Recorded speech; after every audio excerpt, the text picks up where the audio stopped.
What's up, guys? So, after 4 long years, people asking me, when is the JoshCast coming back? Are you going to make another JoshCast episode? Will my parents ever love me? Well, the day is finally here. Your parents may not love you, but the JoshCast is finally back in action. Back from the dead. And you may be wondering why I decided to bring this back. I thought it's just what society needs, another podcast. But nah, the reason I wanted to bring this back was because I wanted a way where I can connect with you guys one-on-one that isn't like me posting a 140-character tweet or just a picture on Instagram. I figured this is a way that I can really just sit and talk to you guys and you get like the full picture of who I am and what I want to talk about, So, what do I want to talk about? I'll get this out of the way first because this is probably the reason you guys are tuning in, which is music. At the moment, I'm actually working on a super top secret surprise for you guys. I'm actually teasing it in the video as we speak. Like, if you just look at the video, there's like a pixelated thing on my desk in the art. I tweeted this a while back. It's basically like the surprise that I was talking about for hitting 1 million on YouTube. The problem was that you guys got me there before I could drop it, so I'm playing catch up now with the surprise, but it's going to be worth it. It's going to be sick. And in regards to new music on the horizon and everything, I'm working on some new singles. I'm working on a new album. The album is basically done. I just have to finish mixing it. And what I'm trying to do for like this year and maybe in the foreseeable future with music, I'm trying to make some more positive sounding stuff and stuff that like pushes people to overcome any sort of problems that they're having in life. I'm almost offering a solution instead of just complaining and pointing out how bad life is. And I'm basically making the type of music that I would want to hear and listen to, because what I've found is, as a creative, as a musician, whenever you're making music that is so dark and depressing all the time, it actually reflects poorly into your own life, because you have to stay in that mindset to create that stuff, to like be able to write about your depression. You're almost pushing yourself into a darker corner. And I mean, you guys have already started to hear the direction I'm going with music. Like in my new song, Cold Heart, that's basically like, I'm able to have a little touch of darkness in there, but I'm way more optimistic with my writing. And writing like that has been a huge help in my own personal life. It's kind of sick. And what I'm hoping is, as I drop more of these types of songs, that it has the same effect on you guys that it's had on me, which is, writing more positive stuff has made my life a lot more positive and more optimistic. I just feel like it almost feels like I unlocked a new superpower, And for the people who love Little Revive, where my Little Reviver's at, that's the worst possible name I could have come up with for him. Well, Little Revive actually he hit me up recently, and you know what he told me? He told me he's not going to retire. He just needs some time. He's going to take a little hiatus to collect some souls, and whenever he comes back, it's going to be like a 12 to 15 track project. So that's pretty exciting. We're like 3 minutes into the podcast and I've already gone full schizophrenia. It's great. So now with the music stuff out of the way, we can finally dive into what I've been wanting to talk about, which is NFTs. No, I'm just kidding. So what I want to talk about, I want to talk about a few things. Like the first thing is what I've been up to as a person and where I've been, because I don't know if you guys have noticed, but since the last tour ended in like 2019, I've sort of just cocooned and haven't really been putting myself out there, aside from dropping, new music and stuff. I haven't really been able to talk to you guys, and you don't really know what I've been up to. The main reason I haven't been putting myself out there for at least like the first year and a half or so was me working on my sobriety. That's been a huge thing, and I sort of just needed to unplug from everything and just not really focus on anything else, because before I got sober from Xanax, like, it was getting bad. I could see my life starting to unravel, so that was a huge reason why I kind of dejected myself from content creation or from being the face of everything. I just sort of let the music speak for itself for a while. But I'm officially almost 2 years clean off of Xanax. This month is actually the month that I quit back in 2020, and it's kind of crazy to think too that I haven't been on tour in almost 3 years. It'll be 3 years this October, because I don't know if you remember, but there was this thing called COVID that happened. It was pretty wild, and even with all the scary stuff that was going on with COVID, I did take that time. It was kind of a blessing in disguise in a way, because I was able to focus on my sobriety and also able to just go fully head on with music. It was great. Everything's just blown up with music since I did that. Like, Pain blew up on TikTok. I'm getting more streams than I've ever gotten before. And I really can't put into words how grateful I am to you guys for supporting me through COVID and everything, because for a lot of people, or for a lot of musicians, if they lose touring, like, that, it basically wipes out their way to make a living. And for me, I feel so blessed and fortunate to be able to expand what I'm doing and for everything to keep growing, like hitting 1 million subscribers on YouTube and all that, even during COVID where you can't tour. So I'm so grateful for you guys. You guys have been awesome, and I appreciate it. As for now, my goal at the moment is just to keep tackling music and just go crazy with it.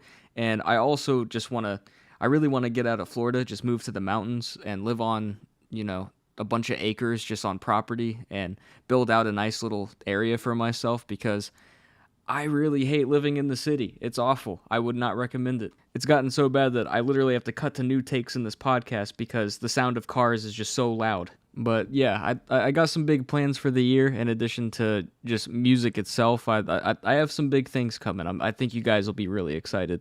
The next thing I want to talk about is something that I've been super passionate about for as long as I can remember, which is chasing your dreams. And trust me, I get it. It sounds super vague, but just hear me out. I think that no matter what you're doing or where you want to be in life, that me talking about my own experiences and how I operate can be somewhat useful, even if it's not specifically about what you're trying to do.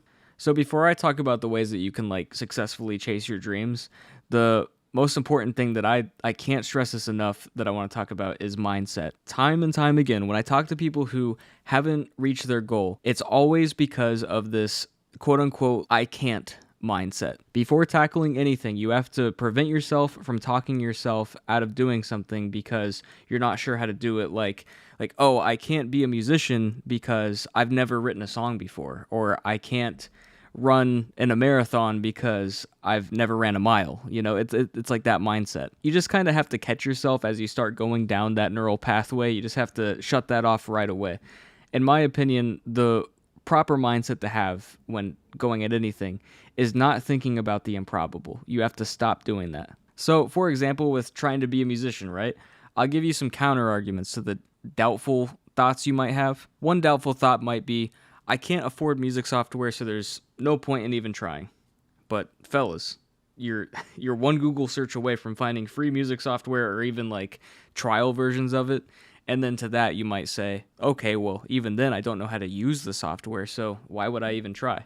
But you have the world at your fingertips. Any decent music software out there, you can watch tutorials on YouTube that show you step by step how to use it. And then you might say, okay, well, even if I learn how to do it, it'll probably suck, so there's no point. And to that, I would say, yeah, it'll probably suck at first, but you have to keep going at it. And a lot of people with a negative mindset might compare what they're doing way too much to other people, and then they get dismayed by the success that others have. But I'm going to give you some key advice here, and this is something that I think so many people need to hear, is you can't compare your chapter 1 or even your prologue. You can't compare that to someone else's chapter 15. That very person that you're comparing yourself to started at the exact same spot that you did. And their chapter 1 might have been even worse than your chapter 1. Because, let's look at me, for instance. My first songs were terrible.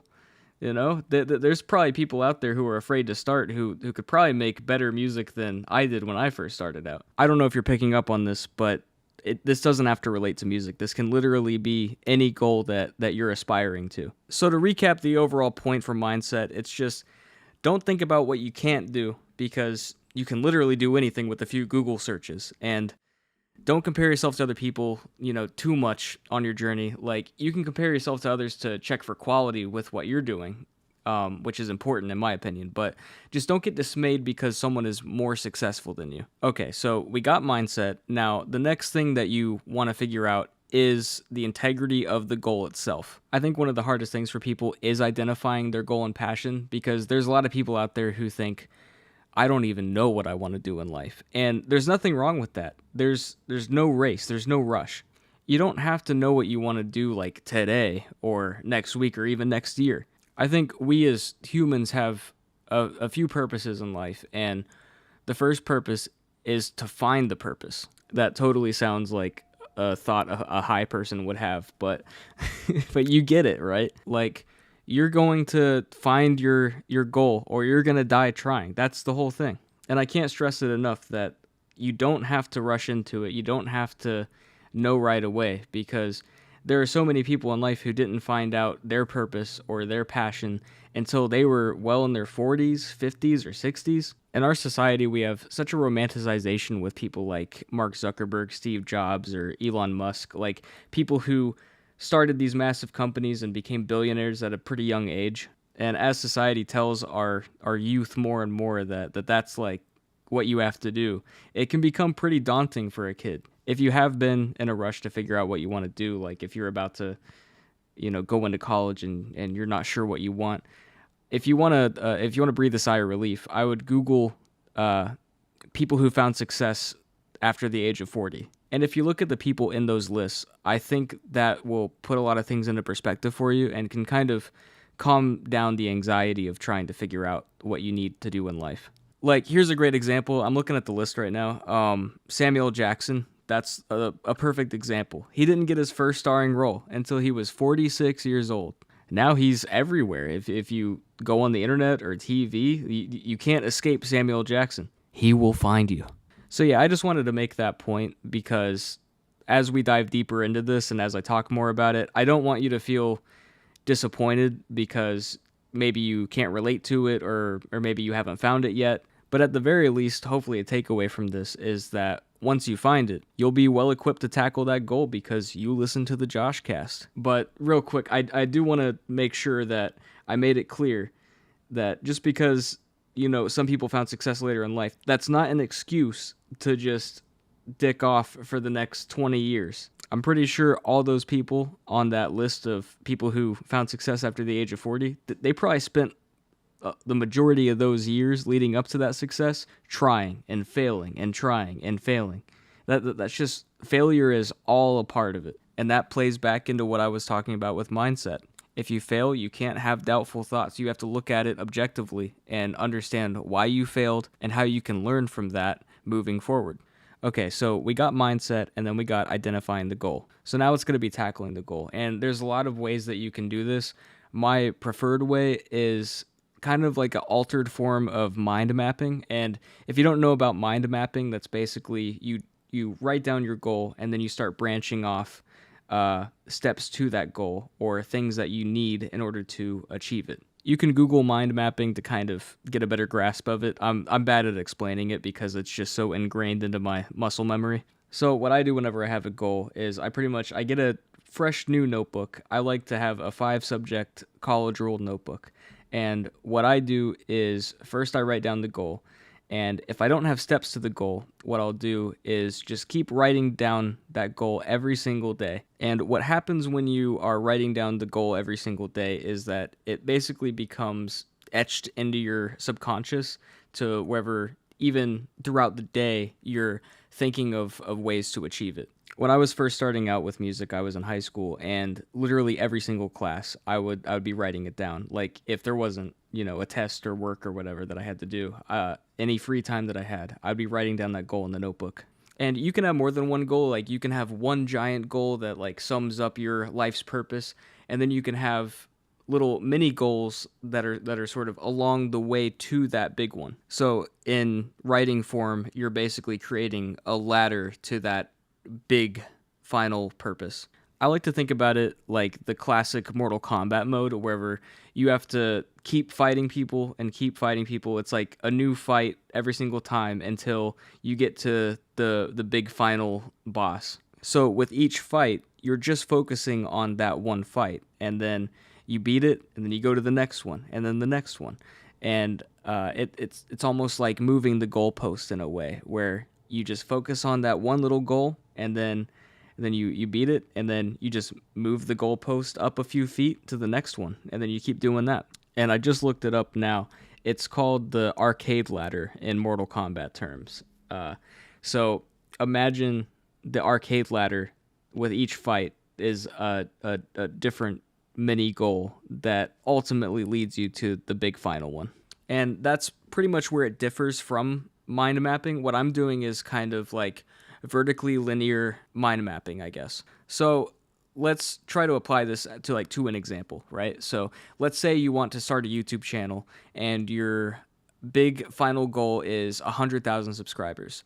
So with each tier in the arcade ladder or vertically linear mind map, each tier of that or each little mini goal would be, maybe 10,000 subscribers, then you move up to 20,000 and 30,000 and 40,000, right? And if you're writing every single one of those down every single day, multiple times a day even, depending on your free time and all that, this is where you get a very vital step of chasing your dreams, which is visualizing your success. It's so easy to think that you can't achieve something whenever it's not like visibly tangible. By writing it down, in addition to it becoming etched into your subconscious, you're also seeing that it's totally possible. Like you're getting an actual look at it. And by that point, what I'd recommend is not only writing it down every day, but also, like, if you're using a notebook, just start doodling an idea of what achieving that goal looks like.